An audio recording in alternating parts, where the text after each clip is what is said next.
ceia do Senhor, as bodas do Cordeiro, ou simplesmente a ceia do Senhor. Veja comigo o versículo 5. E do trono saiu uma voz que dizia: louvem o nosso Deus todos vocês, os seus servos, todos os que o temem, os pequenos e os grandes. Então ouvi o que parecia ser a voz de uma grande multidão, uma voz como de muitas águas e como de fortes trovões, dizendo: aleluia, pois reina o Senhor, nosso Deus, o Todo-Poderoso. Alegremo-nos, exultemos e demos-lhes a glória, porque chegou a hora das bodas do Cordeiro, e a noiva dele já se preparou, já se ataviou. A ela foi permitido vestir-se de linho finíssimo, resplandecente e puro, porque o linho finíssimo são os atos de justiça dos santos. Até aqui, queridos. Dobre a sua cabeça, fale com o Senhor, peça aí no seu íntimo: Senhor, fala comigo nesta noite. Eu não quero sair daqui da mesma forma que eu cheguei, mas eu quero sair cheio da tua presença. Pai de amor, Pai bendito, Deus cheio de graça e de bondade, fala conosco por intermédio da tua santa palavra, ó Deus, trazendo consolo, confortando os nossos corações. Sabemos que essa revelação foi dada a João na ilha de Patmos, onde o teu povo estava padecendo e sofrendo uma terrível perseguição. E o Senhor trouxe essa revelação para consolar, para dar àquele povo a perseverança, favorecer aquele povo com a perseverança necessária diante das aflições e das tribulações que eles estavam vivenciando nas suas vidas no primeiro século. E não, ó Deus, é diferente para conosco. Nós precisamos de uma palavra que vem do teu reino, que nos console nesta noite. Nós precisamos de uma palavra que nos edifique enquanto igreja do Senhor Deus vivo e verdadeiro. Nós precisamos, ó Deus, sermos, ó Deus, conduzidos e assim direcionados, ó Pai, a vivermos segundo a tua vontade neste século 21, tempo tão hostil, tão preocupante. Nós estamos vivendo os últimos dias, as profecias se cumprindo, e nós precisamos, ó Deus, atentar para a tua palavra, o nosso manual de fé e de prática. Santifica-os na verdade. A tua palavra é a verdade, ela é suficiente, ela é poderosa para fazer além do que pedimos ou pensamos. Então toca os corações, ó Deus, toca a mente, o coração, toca os nossos desejos, que venhamos fazer a tua vontade e não a nossa vontade. Fala conosco o que precisamos ouvir, ó Deus, o que precisamos ouvir, fala conosco nesta noite, em nome do Senhor Jesus. Assim nós oramos, assim eu te oro e te peço, intercedendo por minha vida, ó Deus, intercedendo pela vida do teu povo. Nos conforma hoje a imagem e a semelhança do teu Filho Jesus Cristo. Assim eu te oro e te peço mais uma vez, em nome de Jesus, em nome de Jesus, dizemos amém. Amados, podeis assentar-se. A família, queridos, como sabemos, é uma instituição sagrada. Ela foi projetada ou arquitetada, podemos dizer, no casamento por Deus, criada não apenas para a nossa convivência terrena, mas como eco da comunhão eterna que desfrutamos na glória. Dentro da perspectiva de Jesus, quando observamos ele declarando: eu e o Pai somos um. Jesus, ele declara que era um com o Pai, que era divino, juntamente com o Pai.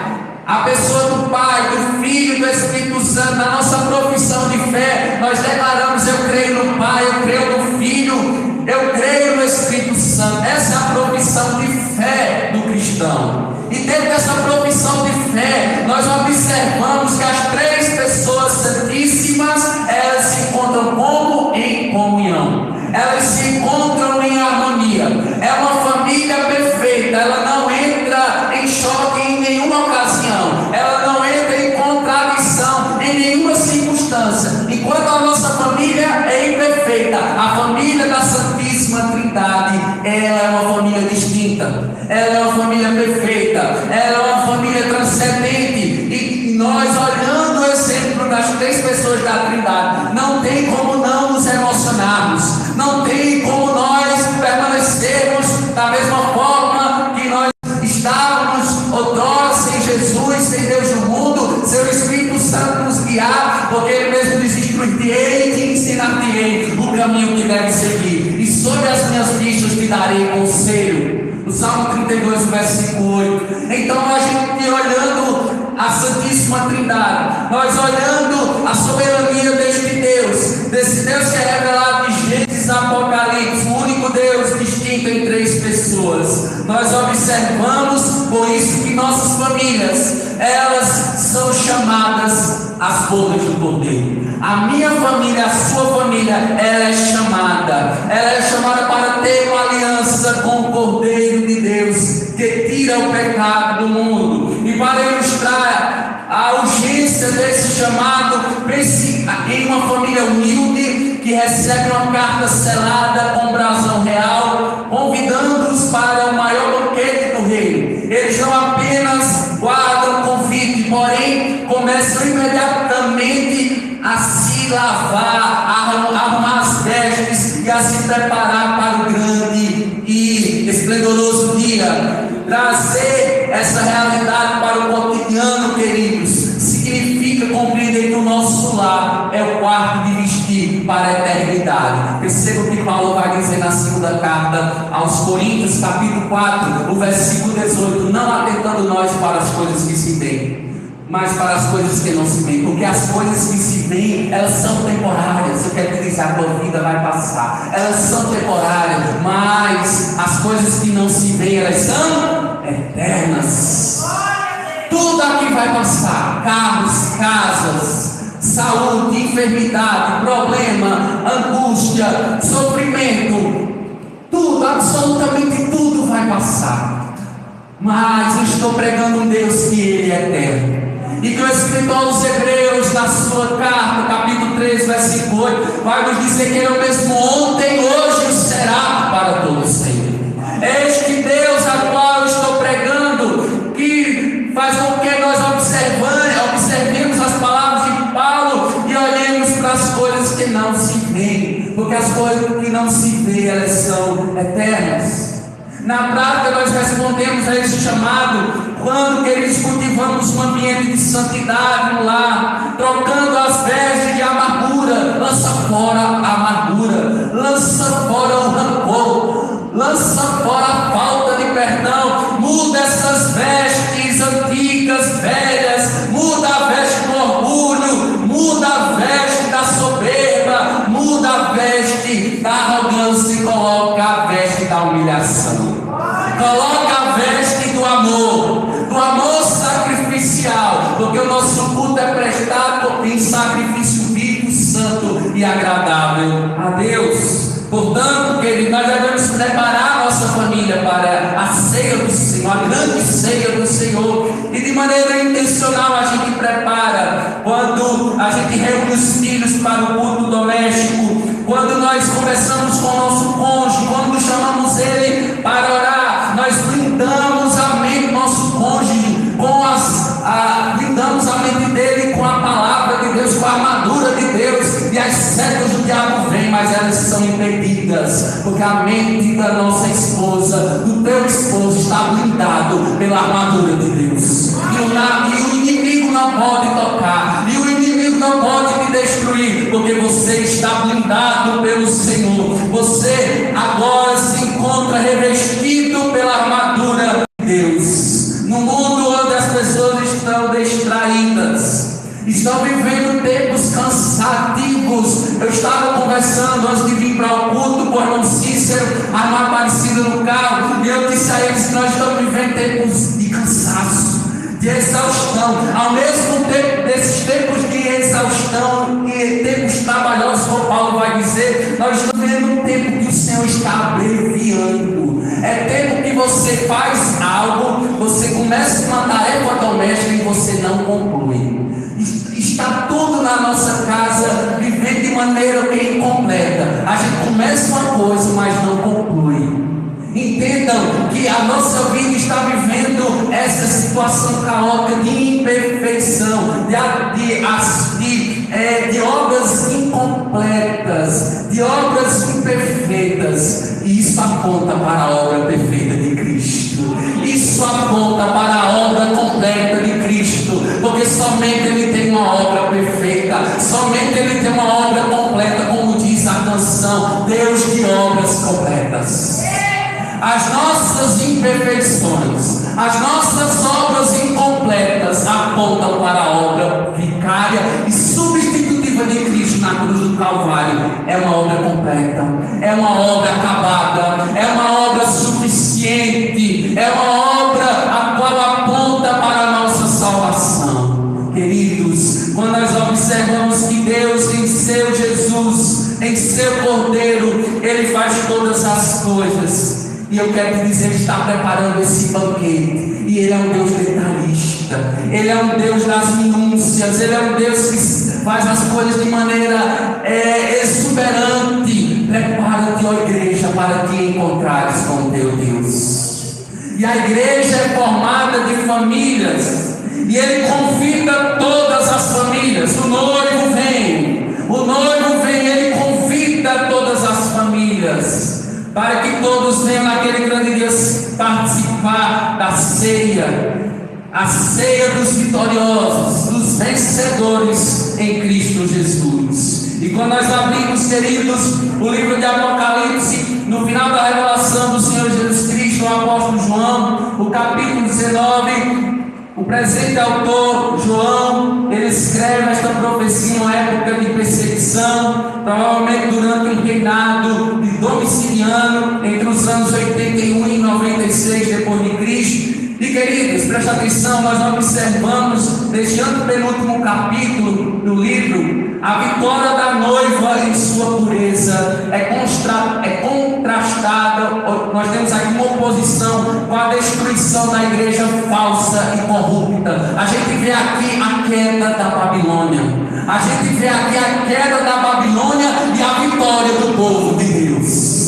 É contrastado aqui a oposição aqui do cavaleiro, da figura daquele que está montado no cavalo branco, que figurativamente que está se referindo à pessoa maravilhosa de Jesus Cristo. A gente vê isso, os hinos entoados, os hinos de louvor entoados aqui. E o capítulo 19, nós temos pelo menos algumas repetições deste hino. Capítulo 19, versículo 1, veja na sua Bíblia. Versículo 1, a parte B do texto nos diz: aleluia, a salvação, a glória e o poder são do nosso Deus. Veja comigo também o versículo 3, que disseram pela segunda vez: aleluia, e a sua fumaça sobe para todos sempre. Veja comigo o versículo 4, a parte final, prostraram-se e adoraram a Deus que está sentado no trono, dizendo amém. É certeza, queridos, é convicção. Aqueles anciãos, eles tinham certeza, por isso que eles disseram amém. Eles tinham convicção e eles dizem louvado Javé. Aleluia significa louvado Javé. E a fé, aquele que é o Deus Todo-Poderoso, o Deus Santo. E nós observamos ainda o aleluia no versículo 6, onde ele vai dizer aleluia, pois reina o Senhor nosso Deus, o Todo-Poderoso. Percebe que somente aqui no Novo Testamento isso só acontece aqui, queridos. Isso é extraordinário. Aleluia, essa expressão aleluia, em todo o Novo Testamento só é mencionado aqui o louvor com essa expressão aleluia. Capítulo 19 de Apocalipse, o texto que nós lemos inicialmente, nós observamos esse louvor no fechamento da progressividade da revelação no livro de Apocalipse. E é extraordinário nós observarmos ainda que essa verdade do Deus vitorioso, ela se destaca aqui dos versículos 5 a 8, foi o texto que nós lemos inicialmente, porque aqui ele diz que há uma grande multidão que proclama que são chegadas as bodas do cordeiro e cuja esposa já se ataviou.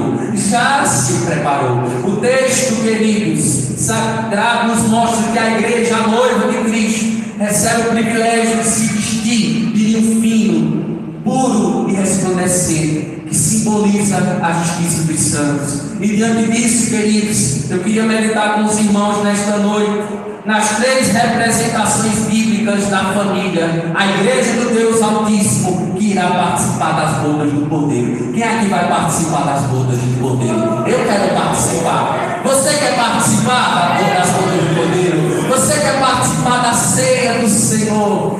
Queridos, aqui nós só fazemos ensaio. Mensalmente a gente celebra a ceia do Senhor, mas aqui, queridos, é uma ceia. A gente está ensaiando para a grande ceia, percebe? Nós estamos ensaiando para a grande boda do Cordeiro, queridos, a qual Ele prometeu, e Ele é fiel para cumprir a sua promessa. Ele prometeu que estaria lá e iria servir a sua igreja. Quem é que vai servir? O Cordeiro de Deus que tira o pecado do mundo.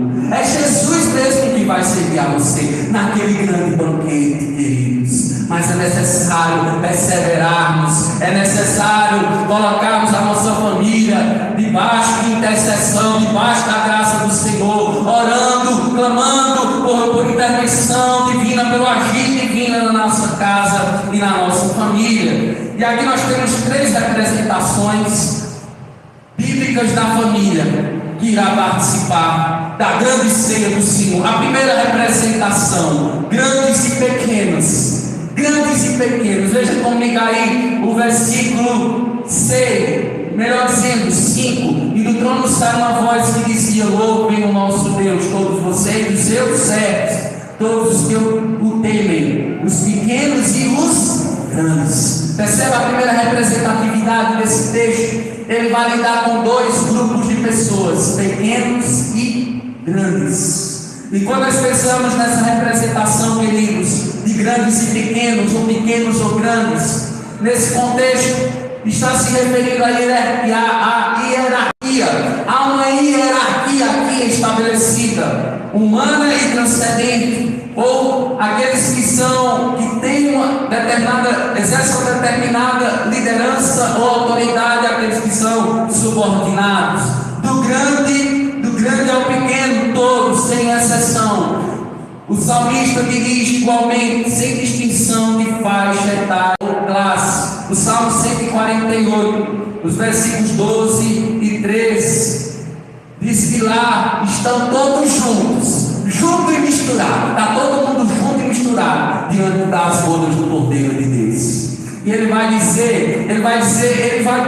retratar algo que vai acontecer. O salmista, ele retrata no Salmo 148, versículos 12 e 13, é um coro de louvor, é um hino de louvor. E ele vai dizer: rapazes e moças, velhos e crianças, louvem o nome do Senhor, porque só o seu nome é grande, a sua majestade está acima da terra e está acima do céu. Percebe, queridos, que não existem níveis hierárquicos no coro da adoração celestial. O coro da adoração celestial, ele é universal, queridos, sem distinção terrenas, posição, riqueza. Lá não tem pobres, lá não haverá ricos, não haverá castas sociais, porque todos estarão diante do trono de Deus.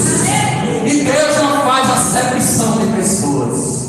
Deus salva o pequeno, Deus salva o grande. Queridos, quando nós observamos o salmista dizendo no Salmo 115, o versículo 13: abençoará aqueles que temem ao Senhor, tanto pequenos como grandes. O seu amor, ele é leal, o seu amor é de misericórdia e vai de geração, se estende de geração a geração. E a palavra aqui geralmente traduzida, queridos, louvemos o nome do Senhor. Essa expressão aleluia quer dizer louvemos o nome do Senhor. E ela foi usada por vários salmos para convidar o povo a se juntar a eles no louvor a Deus. Essa expressão nós observamos em vários salmos, aleluia.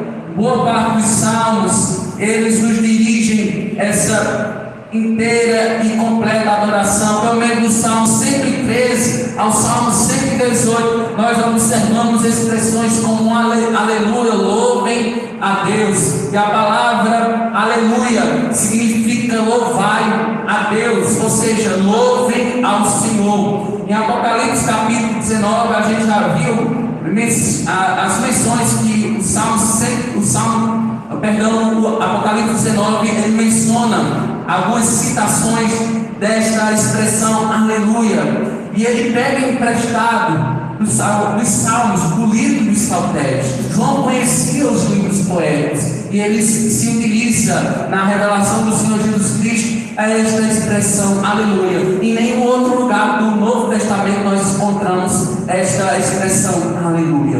Mas veja comigo o versículo 5 ainda, no finalzinho. O que nos chama a atenção aqui é que todos, pequenos e grandes, vão estar envolvidos neste louvor universal. Em outras palavras, João aqui ele escreve uma voz saindo do trono, declarando: louvai ao Senhor todos, especialmente todos os que servem ao Senhor, os pequenos e os grandes. Ou seja, pequenos e grandes são iguais perante ao Senhor. Irmãos, tanto grandes quanto pequenos estão no mesmo patamar frente ao Senhor. Não há pessoa que está diante do Senhor, exceto o seu Filho Jesus. Ele está no lugar de destaque, ele está no lugar altíssimo, porque ele está à destra da sua majestade, do próprio Deus nas alturas. Por isso que a igreja protestante evangélica só tem um nome, só sai o nome de sua boca,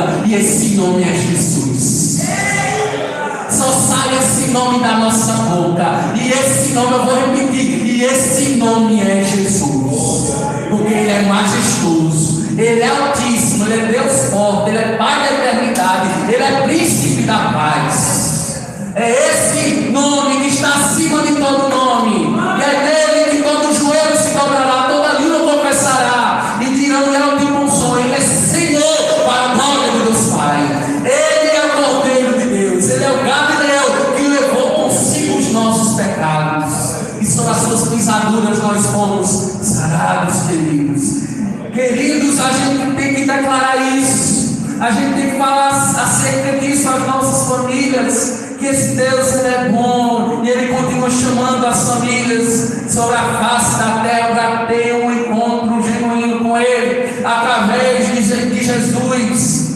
Deus não vê como homem, o Senhor nos enxerga, queridos, individualmente, de maneira pessoal. Ele nos salva, ele nos limpa, ele nos purifica, ele nos restaura, ele nos cura, ele nos sara, ele nos batiza com o Espírito Santo, ele nos enche com o Espírito Santo, ele nos faz poderosos, porque o poder dele está dentro de nós.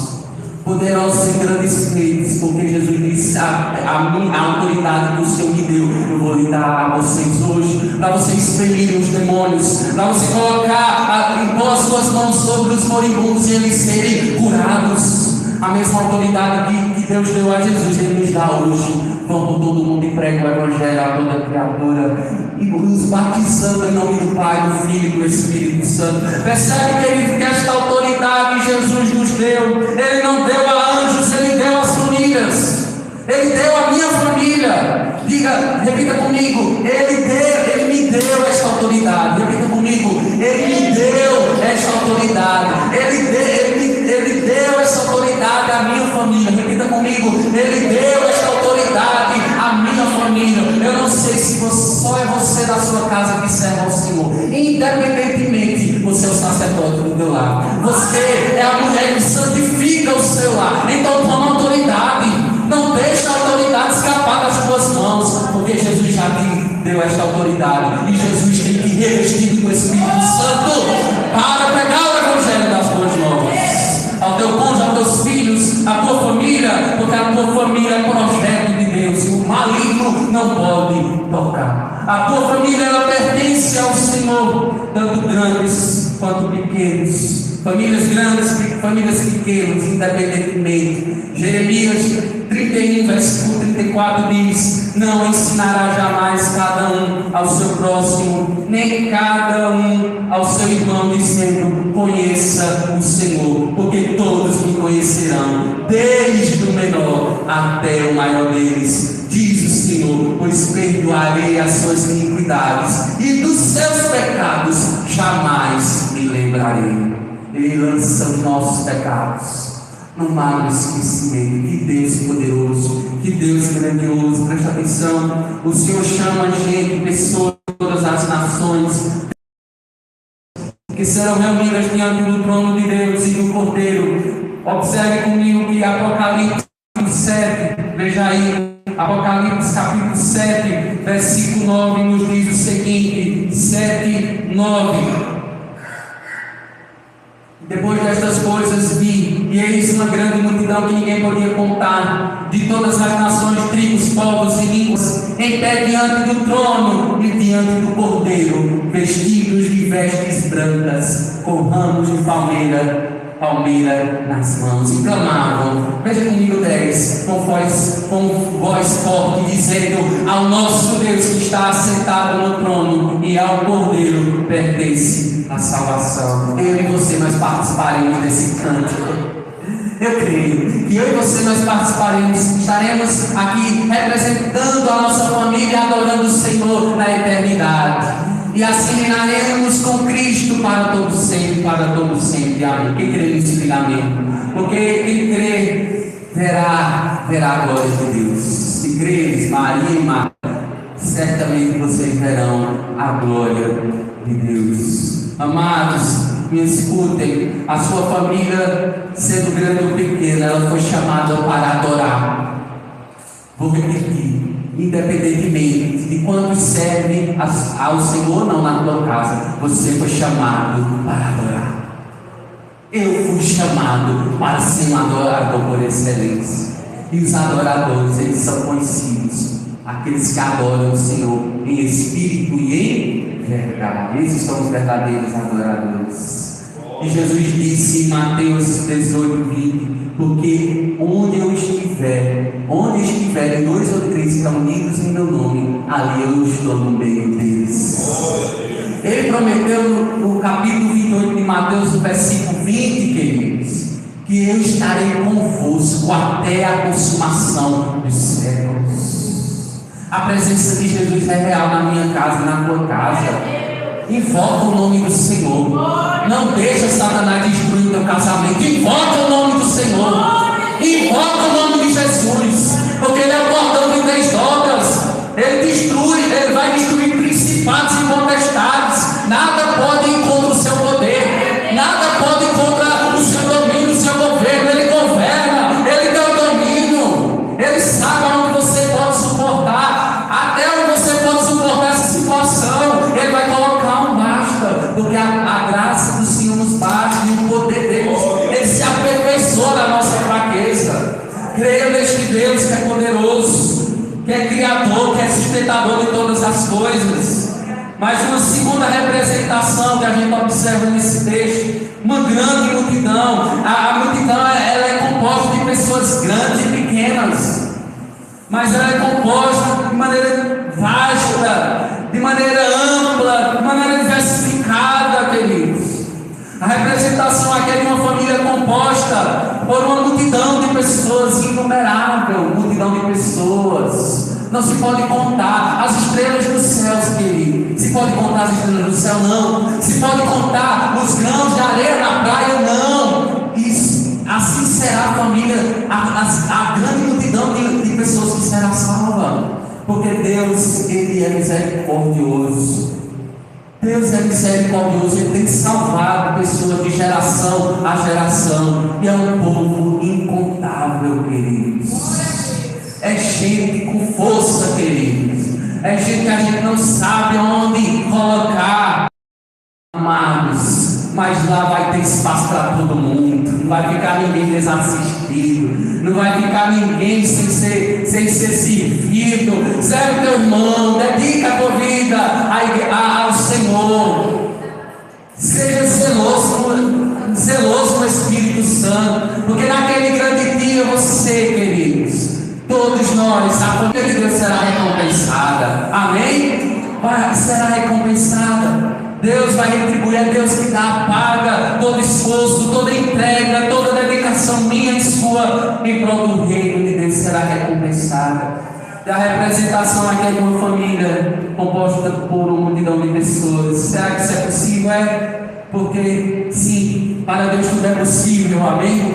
Não é impossível para o nosso Deus, só Deus dos impossíveis. Para reunir uma multidão com essa magnitude, com essa representatividade, para uma finalidade específica, e nesse contexto, a prestação de um louvor universal, porque Ele é digno, queridos. Ele é digno de receber o nosso louvor, e Ele vai reunir todos para este grande momento, sublime momento. Veja comigo o versículo 6. Então ouvi o que parecia a voz de uma grande multidão, uma voz como de muitas águas, prestem atenção, e como fortes trovões, dizendo: aleluia, pois Rei é o Senhor nosso Deus, o Todo-Poderoso. Queridos, se a gente imaginar, imagine comigo uma cachoeira. Quem aqui não já viu pela TV? Alguns já viram presencialmente uma cachoeira. É assustador, sim ou não? Aquelas águas caindo, aquela enxurrada de água caindo sobre a rocha. O barulho, ele é estrondoso, melhor dizendo. Preste atenção, ele vai citar aqui, ele vai ilustrar de outra forma. Ele vai dizer também, queridos, versículo 6, som de muitas águas. Agora, fortes trovões, pancadas de trovões. Um trovão já assusta, já gera medo. Imagina pancadas e mais pancadas de trovões. Ele vai ilustrar o coro celestial dessa forma. Será um som estrondoso, queridos, mas será um som de sinfonia. Não vai ser um som que nós vamos tampar os ouvidos, vai ser um som que nós vamos estar com os ouvidos abertos, louvando ao Senhor, se alegrando na sua presença e sendo constrangidos. Eu creio que isso é um momento de êxtase espiritual jamais visto, queridos. Às vezes a gente está aqui, a gente busca o Senhor, como ontem a gente buscou o Senhor, a gente se derramou, a gente chorou na presença do Senhor. Queridos, certamente será uma outra dimensão que aqui a gente está ensaiando, a gente se derrama ensaiando para aquele grande dia. Tudo aqui é um ensaio, queridos, para o grande e poderoso dia do Senhor. Eu quero dizer, está chegando esse dia. Está chegando, porque Jesus está voltando. Não se distraia, não perca o foco diante do cansaço, diante da brevidade do tempo. Não perca o foco. Olhe para Jesus, autor e consumador da sua fé. Amém, igreja? Não perca o foco, olhe para Jesus. Em outras palavras, João ouviu um hino que soava como se fosse cantado por uma vasta multidão. Hinos que as multidões entoam em ambos os capítulos. Capítulo 5, 7 também nós temos as multidões louvando ao Senhor. E aqui de maneira final, capítulo 19, a voz que o apóstolo da natureza que a gente vai refletindo sobre as águas, sobre os trovões. Aleluia, afirmando: aleluia, louvado seja o Senhor. João ele descreve a voz da aparição de Jesus na ilha de Patmos com um som impetuoso, provindo de muitas águas. E aqui nós temos algumas citações. Veja comigo, Apocalipse capítulo 1, versículo 15. Apocalipse capítulo 1, veja aí Jesus falando em Apocalipse capítulo 1, versículo 15, dizendo o seguinte: os seus pés eram semelhantes ao bronze polido, como refinado numa fornalha, e a voz era como o quê? O som de muitas águas. Ele vai ensinar. Ele está ensinando a gente aqui, queridos. O som do louvor da multidão é como o som de muitas águas, porque Jesus ele vai ensinar. Ele vai se preocupar em nos ensinar como louvar naquela grande melodia celestial. Que maravilha! Veja comigo também, queridos, no capítulo 14, o versículo 2. Capítulo 14 de Apocalipse, o versículo 2. Versículo 2: ouvi uma voz do céu, como o som de muitas águas, como o som de um trovão. A voz que ouvi era como arpistas quando tocam as suas harpas. Amados, que sublime isso, Que maravilha nós sabemos que tudo aqui vai passar, mas nós temos esperança de um futuro glorioso, juntamente com os santos na glória. Ezequiel, no capítulo, abra sua Bíblia em Ezequiel também, no capítulo 1, versículo 24. Ezequiel, capítulo 1, versículo 24. Leiamos, lê comigo, você que achou o termo lá. Quando eles andaram, ouviu o ruído das suas asas, que era como o som de muitas águas, como a voz do Onipotente, um som de tumulto como o tropel de um exército. Quando eles paravam, abaixavam as suas asas. É uma outra dimensão. São seres angelicais, é os anciãos, é o povo do Senhor, adorando em alto e bom som, como cordeiro. Queridos, e a frase aí, voltemos para Apocalipse capítulo 19. E uma frase que nos chama a atenção é poderosos trondos de trovão, que comunica a ideia de intensidade que pode ser ouvida em toda parte, queridos. A trombeta do Senhor será ouvida do Oriente ao Ocidente. Ele virá como relâmpago, como ladrão. Quando ninguém estiver esperando, o estrepitoso som da trombeta soará e Jesus vai voltar. Quem crê nisso, diga amém. Eu creio na Bíblia, eu creio na palavra do Senhor. Eu creio que isso vai acontecer, em brevemente vai acontecer. E a voz poderosa da incontável multidão atesta as expressões de júbilo e gratidão pelo privilégio de ser a noiva de Cristo. Repita comigo: eu sou a noiva de Cristo. Glórias a Deus por isso, porque nosso Senhor Deus Todo-Poderoso reina, e o Senhor Deus reina sobre as famílias. O termo aqui é o Senhor Deus Todo-Poderoso. Ele aparece 7 vezes, e aqui se caracteriza pela soberania do Deus pactual, o povo celestial, todo um hino de triunfo que Deus ocupa a verdadeira sede do poder do mundo. Eu quero te dizer, os presidenciáveis do mundo inteiro, os presidentes, os governadores, todos estão debaixo do governo e do poder do nosso Deus. Todos os magistrados, eles só estão lá assentados naquelas cadeiras, e dirigindo, quer seja aqui em Serrita, o Palácio do Governo, lá em Recife, o Congresso Nacional em Brasília, eles só estão lá porque Deus colocou o poder em suas mãos. Os magistrados, eles só fazem aquilo que o Senhor determina eles fazerem. Porque Deus, Ele rege o mundo com o seu cetro de justiça e equidade. E Ele não perde 1 centímetro da situação do mundo. Porque a sua soberania é ativa, não é passiva. Amém? A soberania do Senhor é ativa e não passiva. Amados, nós observamos ainda o pronome aqui possessivo, pessoal, quando ele diz o nosso Deus. Na oração que Jesus nos ensinou, Ele nos disse: o Pai nosso que está no céu, o Pai nosso, que está no céu, santificado seja o teu santo nome. Venha a nós o teu reino, seja feita a tua vontade, assim na terra como no céu. E Ele usa isso aqui, queridos, para dizer que quem é de Deus,